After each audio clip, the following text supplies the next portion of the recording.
Olá, hoje no nosso Justiça às Claras aqui da BH News, nós vamos estar entrevistando o professor e advogado Dr. Rafael Silva. Dr. Rafael vai falar um pouco sobre cidadania fiscal e ética. Dr. Rafael, é um prazer tê-lo aqui no Justiça às Claras, seja muito bem-vindo. Cristiano, eu que agradeço a oportunidade, me coloco sempre à disposição do Justiça às Claras, a vocês aqui e a todos os seus telespectadores. Muito obrigado. Nada, um prazer é nosso. Vamos lá, explica para nós e para os nossos telespectadores o que é cidadania fiscal. Bom, Cristiano, muitas vezes o cidadão ele é muito vinculado à ideia de cidadania simplesmente com o direito de votar ou de ser votado. E ele esquece que a cidadania, lato sensu, ela também pode ser interpretada em pequenos aspectos da sociedade. E um desses aspectos ou espécies da sociedade é a cidadania fiscal, ou seja, o direito de exercer, de participar por meio da voz da população dentro do direito tributário. Algo que até pouco tempo atrás pensava-se que o poder de tributar e, logicamente, o poder de tributar é vinculado à administração pública direta, ou seja, à União, aos estados, ao Distrito Federal e aos municípios, mas os cidadãos também têm o direito de influenciar essa opinião. Então, cidadania fiscal nada mais é do que o direito de exigir esta participação na produção do ideal tributário. Excelente. A sociedade inteira tem uma ideia de que não aguenta mais tributo. Vamos supor que eu seja um cidadão comum, como o nosso telespectador que está nos ouvindo. Quais são os mecanismos ou os meios que ele possui para tentar mudar alguma coisa na legislação tributária? A primeira coisa é pela educação, Cristiano. Eu tenho como base primordial que a gente resolve muita coisa com a educação, com a cultura. Então, na minha modesta opinião, eu acho que o ideal seria fomentarmos uma matéria, uma disciplina lá no ensino fundamental, ou talvez estudarmos melhor para que isso seja inserido no ensino médio, para que desde essa base, esse alicerce educacional, esse pequeno estudante, ele possa começar a ter breves noções de cidadania fiscal, como o que são tributos, quais são as espécies de tributos, como que ele pode influenciar na criação desses tributos ou não, qual que é a sua participação, por exemplo, junto à Câmara Municipal dos Vereadores, na proposição de legislações, na participação de audiências públicas e etc. Deixa eu te perguntar uma coisa. Eu sou um cidadão aqui de Belo Horizonte, nascido e criado aqui. A Câmara Municipal disponibiliza algum mecanismo que eu possa lá e discutir as leis? Você que tem uma experiência muito grande nessa área, porque é isso que o telespectador que está nos ouvindo, imagina que ele queira saber, olha, se eu quiser tentar, a gente aqui no bairro, ir lá na Câmara para abaixar o IPTU. Estou dando um exemplo claro, ilustrativo. Teria como? Esses mecanismos existem? Existem esses mecanismos. É importante que o nosso telespectador, o seu telespectador, o nosso, muito obrigado, que a população no geral tenha ciência disso. Porque não sabe que existe, não? Porque não sabe, exatamente, Cristiano, existe essa possibilidade. Basta que ele acesse o site da Câmara Municipal, da sua comarca, da sua cidade, no nosso caso aqui a Câmara Municipal do município de Belo Horizonte, e ele verifique quais são aqueles vereadores que estão propondo legislações na área, por exemplo, do direito tributário, na área da fiscalização. E a partir de então, eles, junto com a sua comissão de bairros, eles façam abaixo-assinados, façam memorandos, consultas e dê entrada nesses pedidos junto às comissões respectivas da Câmara Municipal. Como se fosse um protocolo? Exatamente, faz um requerimento simples, qualquer cidadão pode fazer, inclusive qualquer cidadão pode requerer o seu direito de participação na audiência pública, pelo prazo regimental, e aí cada Câmara tem a sua legislação e traz o seu prazo regimental.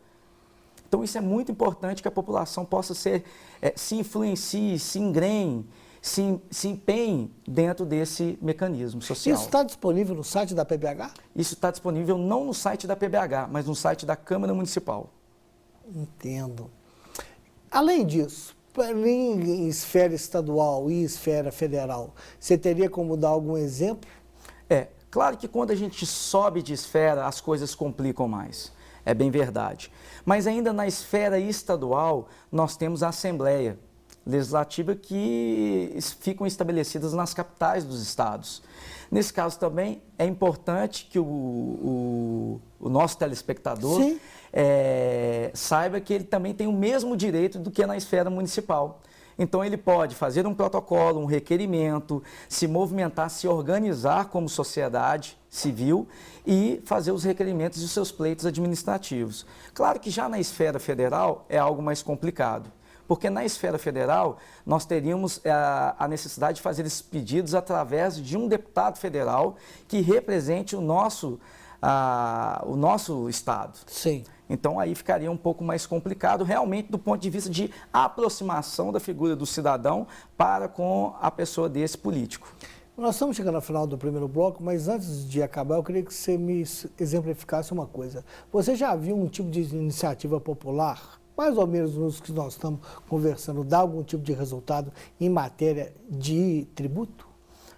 Bom, Cristiano, nós tivemos há mais ou menos uns 10 anos, aqui no município de Belo Horizonte, um movimento onde foram feitas as revisões das alíquotas e das bases de cálculos, das bases de cálculo dos IPTUs de diversos moradores, de diversas áreas, principalmente da área da região, dos bairros que estão localizados na região Centro-Sul. Sim. E nesse caso foram feitos movimentos, moradores daqueles bairros, foram feitos movimentos de bairros e eles foram fazer esses pleitos e eles conseguiram, junto, ora na justiça, junto, ora a bancada na qual eles defendiam aqueles movimentos nos quais eles pleiteavam, o sobrestamento, a suspensão e a rediscussão dessa questão. Mais recentemente também nós tivemos um problema voltado à alíquota do ITBI no município de Belo Horizonte, questão muito emblemática que foi tratada inclusive na Corte Especial do Tribunal de Justiça de Minas Gerais. Mas antes de chegar no Tribunal de Justiça de Minas Gerais, nós tivemos um movimento muito profícuo, entendo eu, da população, principalmente nessa época onde todo mundo está buscando aí encurtar custos. Exatamente. Pessoal, nós vamos fazer um pequeno intervalo e já voltamos com o Justiça às Claras. É só um minuto.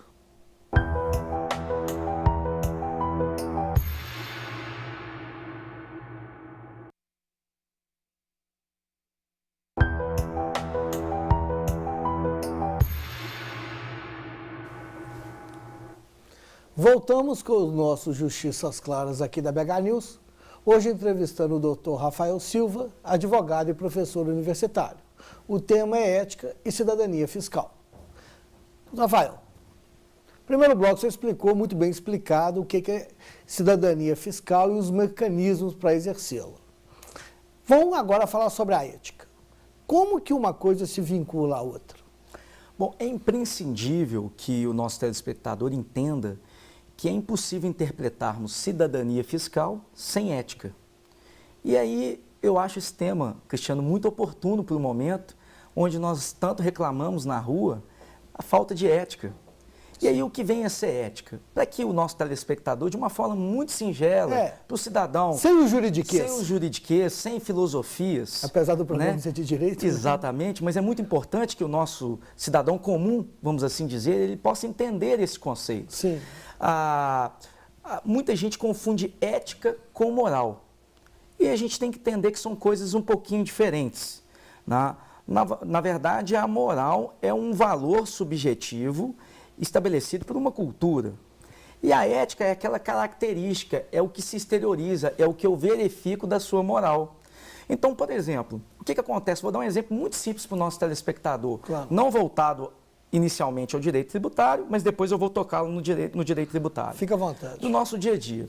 A gente reclama que os políticos não são éticos. Sim. Perfeito. E é uma pelo questão... jeito não são, né? Exatamente, é uma questão que está notório aí na prática. Por outro lado, nós mesmos reclamamos que os políticos não são éticos e não fazemos uma seguinte pergunta: nós somos éticos? Primeiro, você ao fraudar o cartão de estacionamento da prefeitura, você está sendo ético? Você furando fila está sendo ético? Você, ao parar na vaga de estacionamento de idosos, está sendo ético? De deficiente físico, está sendo ético?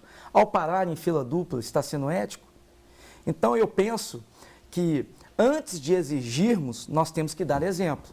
E essa relação não pode ser pautada apenas com a ideia de poder público, cidadão, mas também de cidadão, poder público.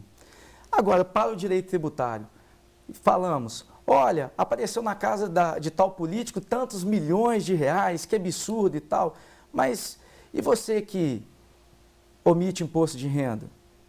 E você que não declara imposto de renda? Ou dissimula uma relação de acréscimo patrimonial? Será que você não pode estar sendo equiparado àquele político?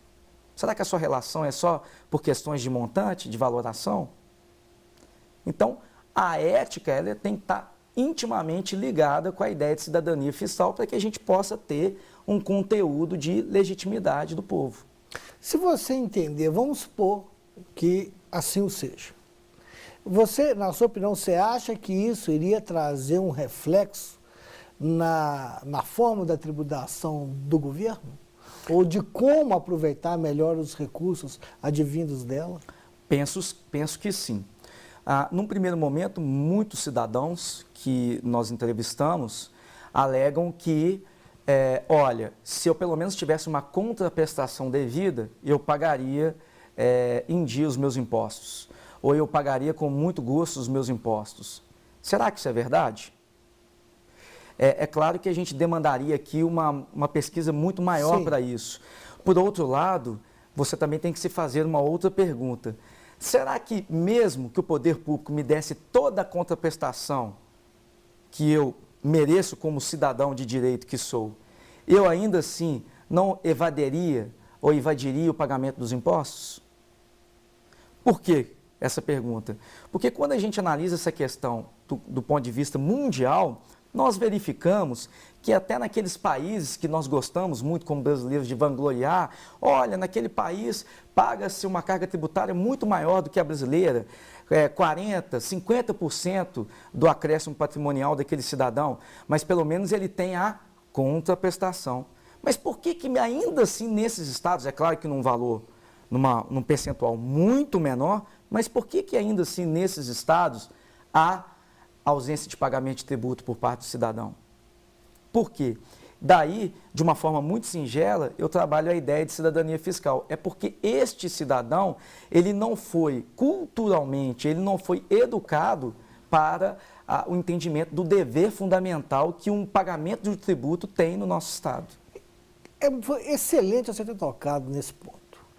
Pelo seu conhecimento, você entende que mesmo nesses países que tenha uma carga tributária elevada e um considerável padrão de vida, pelo menos falado, maior do que o nosso, existe efetivamente uma sonegação? Na verdade, os próprios números mostram que existe uma sonegação. Claro que essa sonegação ela é muito menor, estatisticamente, do que aqueles países que não dão a devida contraprestação para o seu cidadão. Isso é um fato.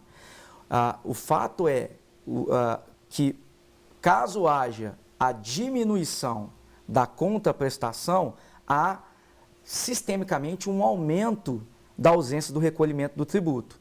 Por outro lado, o simples fato do Estado cumprir todas as suas obrigações não significa que o cidadão também irá cumprir praticamente todos os seus deveres.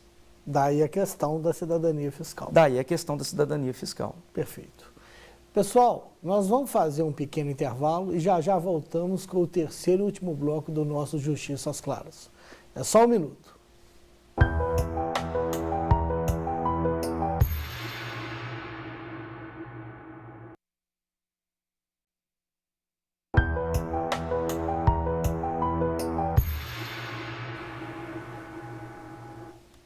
Voltamos com o terceiro e último bloco do nosso Justiça às Claras, hoje com o advogado e professor universitário Dr. Rafael Silva. O tema, cidadania fiscal e ética. Rafael, Eu deixei para o terceiro bloco a questão mais polêmica e a que mais me agrada na nossa entrevista de hoje. Como entender a cidadania fiscal e a ética dentro do quadro com que o Brasil está vivendo hoje? Bom, Cristiano, é uma questão realmente que envolve diversos pontos, uma questão muito polêmica, mas fruto do que nós estamos vivendo hoje é a ausência, é o pagamento da ausência da educação que o Estado deixou de dar ao nosso povo. Educação não no sentido de bons costumes, como nós estávamos falando aqui agora há pouco, mas educação no sentido de conhecimento e acepção dos valores fundamentais que nós temos como cidadãos para não só exigir os nossos direitos, mas também para conhecer os nossos deveres. O grande problema, Cristiano, e também que fique claro para o nosso telespectador, é que nós, como cidadãos, não temos apenas direitos. Isso é um grande problema que a nossa Constituição Federal de 1988, muito bonita, muito principiológica, valorativa, mas que ela relegou um grande malefício, porque ela trouxe a simples ideia, ou ela trouxe o ledo engano para a população, que a população apenas tem direito de exigir, exigir, exigir, e a contraprestação. Porque a contraprestação não é apenas do Estado, mas a contraprestação também é do cidadão. O cidadão tem direitos, mas esses direitos também eles vêm alinhados e amparados com os seus deveres. E um desses deveres é o dever fundamental de pagamento de tributos. Claro que eu não defendo aqui, Cristiano, que nós paguemos tributos a qualquer custo, que nós paguemos tributos sem analisar ou exigir perante o Poder Judiciário a nossa contraprestação dos nossos políticos, ou que nós possamos discutir uma questão de ilegalidade ou abusividade. Mas o problema é que muitos desses movimentos de corrupção, ausência de ética na administração pública, eles estão intimamente vinculados à ausência de educação. E no nosso tema, educação fiscal, propriamente dito. Perfeito. Na sua opinião, então, se essa questão que você está levantando agora, muito oportuna, por sinal, tivesse já sido implantada ou fizesse parte do dia a dia da população, as próprias pessoas que lá estão administrando os recursos teriam pelo menos um receio, ainda que moral, interno, claro, de fazer o que estão fazendo, de fazer o malefício? Seria isso? Eu acredito que sim, Cristiano, eu acredito que sim. Por quê? Porque estas pessoas que estão lá nos representando, penso eu que analisariam ou reflexionariam 1, 2, 3 ou 4 vezes antes de tomar uma conduta ilícita, uma conduta que está à margem da lei.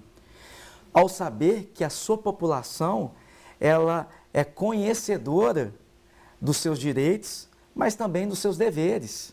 E a partir de então, isso geraria não só um malefício para a sua legislatura, para a sua candidatura, mas também para toda a opinião pública, e a gente sabe que a mídia, né, ela tem uma grande força em relação a essa questão. Então, eu não tenho dúvidas, sabe, Cristiano, respondendo objetivamente a sua pergunta, sim, que isso diminuiria o mau uso do recurso público no nosso Estado hoje. A cidadania fiscal, ela é difundida como uma matéria de faculdade, ou isso faz parte de doutrina isolada? Ela faz parte de uma linha de pensamento, de uma doutrina, de uma linha de pensamento isolada. E aí nós temos alguns autores constitucionalistas, tributaristas, ou que militam na área de direito financeiro, que costumam trazer esse conteúdo para a população. Um movimento que recentemente eu ouvi, ainda confesso para você, Cristiano, que eu não conheço proficuamente, mas um movimento que eu ouvi recentemente da própria Ordem dos Advogados do Brasil, aqui da seção de Minas Gerais, é o direito na escola. Eu acho que seria muito interessante a gente trazer esse conteúdo acadêmico, que é só tratado em sede de pós-graduação, porque nenhum graduado em direito tem conhecimento do que é cidadania fiscal. Veja bem. Então, nós poderíamos trazer esse conteúdo para as escolas. concordo com você, eu tenho uma opinião pessoal. O Justiça às Claras já está no ar há quase um ano e meio, há mais de um ano e meio, perdão, e quase que 100% dos meus entrevistados aqui disseram que uma das soluções para esse país é melhorar a educação justamente nesse ponto que você tocou.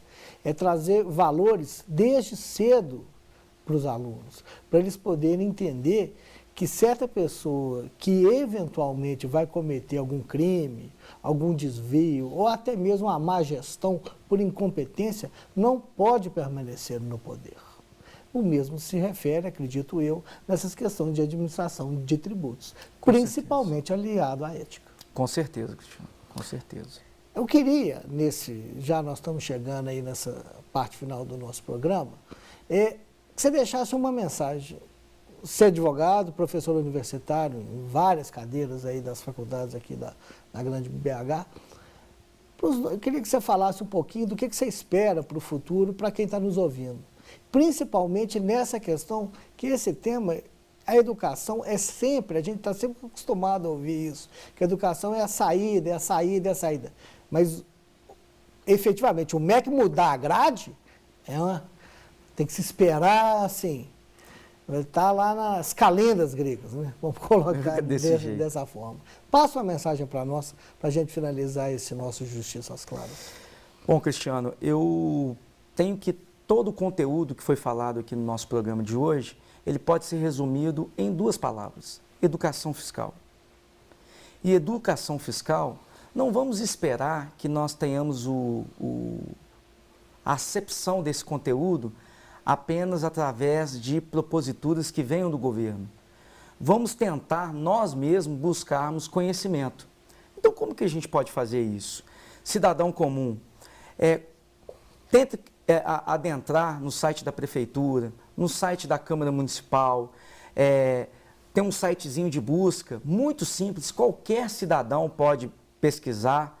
Hoje a internet está mais de fácil acesso, mais divulgada para todas as camadas da sociedade, todos os setores, e ela digita lá projeto, direito tributário, e ela vai ver o que está sendo proposto. Vamos começar a trabalhar isso de uma forma micro, e não vamos pensar em matéria de Brasil, num primeiro momento, porque é complexo. Se a gente pensar em matéria de Brasil, isso vai envolver o quê? Políticas públicas, e a gente vai ficar à margem de quem? Daqueles que nos representam. Então vamos começar a dar o primeiro passo, através de nós mesmos. Então vamos fazer essa fiscalização, vamos fazer essa pesquisa, vamos fazer essa análise e a partir de então conversar com os nossos professores, com os nossos representantes de bairro, com os nossos políticos, com os nossos vereadores, para ver o que a gente pode fazer e a partir de então buscar uma fiscalização mais efetiva daqueles que nos representam. Excelente. Então, Rafael, eu vou te agradecer. Eu que agradeço, Cristiano. O Justiça às Claras o recebe com muita honra aqui. A honra é toda minha e me coloco super à disposição para futuras oportunidades. Muito obrigado. Obrigado. Pessoal, nós chegamos ao final de mais um programa. Até uma próxima oportunidade. Obrigado a todos.